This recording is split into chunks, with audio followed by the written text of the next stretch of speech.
We'd like to learn how to calculate the ages if you're given the date of birth inside Excel.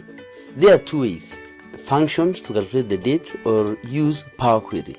First, I'm going to use subtracting the current date from the date of birth, then you convert that into number of years.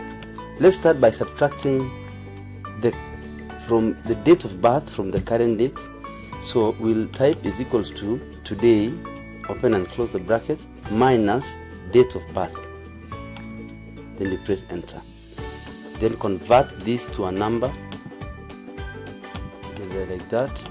So you get this, the number of days for a person who is born on 24th August 1960. So I'm going to convert this into years by dividing the resultant number of days divided by 365. Then enter. I get that person is 60 years old. That's the first option. The next method for calculating number of ages is using the Excel Power Query tool. So what I'll do, I'll clear this, then take this data to Power Query.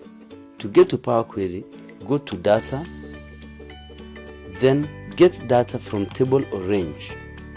Right? When you get data from range, this is our data is from cell A1 to H494. Your table has headers, then you click OK.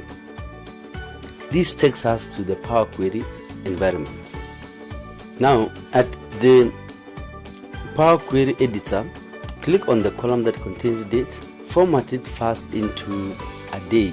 So I'll come here, then say this is a date, replace current values, then add a column. We're going to add a column of dates and we're going to put this as age.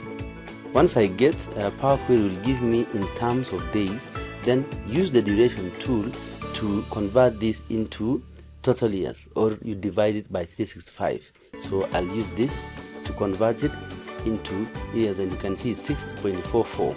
Then I'm going to take back this data to Excel, close and load, and take my data back to Microsoft Excel.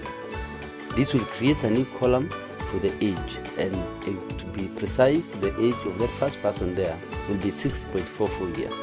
Thanks for watching. My name is David Kandia.